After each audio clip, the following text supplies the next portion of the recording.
शेतकरी मित्रांनो, आज आपण आलो आहोत हळद चंद्राई चे पॉलिश मशीनने कशा प्रकारे पॉलिशिंग करणं चालू आहे ते।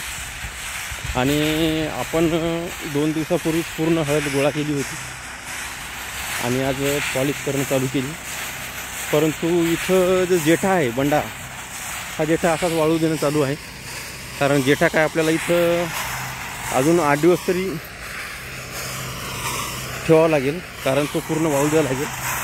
परंतु शेंग जी आहे ती शेंग पूर्णपणे आपली वाळलेली आहे आणि वाळलेली असल्यामुळे आपण इथे अशा प्रकारे पॉलिशिंग करणं चालू आहे। आपण बघू शकता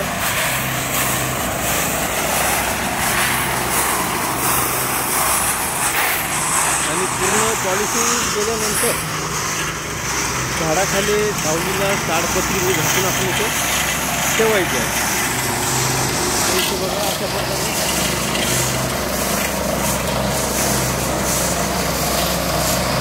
पॉलिश करणं चालू आहे आणि जो माल आहे काही राहिलेला तो अजून पॉलिश करायचा आहे, तो इथं अशा प्रकारे आपला ठेवून आहे। बघू शकतो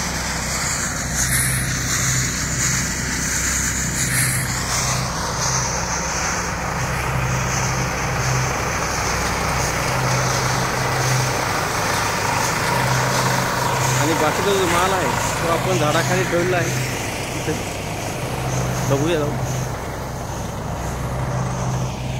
आणि जेठा जो आहे त्याचा पण भीग लावणं चालू आहे, तो आपण इथं अशा प्रकारे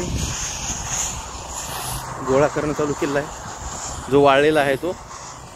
आणि त्याची पॉलिशिंग आपल्याला अजून 2 दिवसांनी करायची आहे, कारण गोळा करण्यासाठी अजून 2 दिवस लागू शकतात। त्यासाठी आपण त्याला उपनाव पण लागतो हवेमध्ये, तो पण इथं गोळा करणं चालू आहे। आणि हळद पूर्ण आपण नेटवर गोळा केली होती।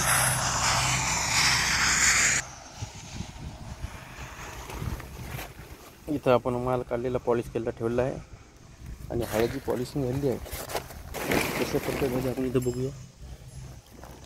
बघा हळद पॉलिश जी आहे ती अशा प्रकारे झालेली आहे। आपण उन्हामध्ये घेऊन बघूया, सावलीला आपल्याला काळपट दिसते। हे बघा अशा प्रकारची हळद आपली पॉलिश झालेली आहे,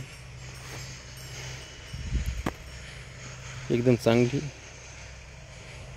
आणि विषमुक्त आहे, रासायनिक पण आहे, दोन्ही पद्धतीने तयार केली आहे। वेगवेगळे प्लॉट आहेत दोन्हीची आणि ड्रीपवर घेतल्यामुळं बेडवर घेतल्यामुळे चांगल्या प्रकारे क्वालिटी आली आहे। व्यवस्थापन चांगलं केलेलं आहे। जीवामृताचा डोस दिले होते 6, घनजीवामृत 2दा टाकलं होतं। अशा प्रकारे व्यवस्थापन केलं आहे।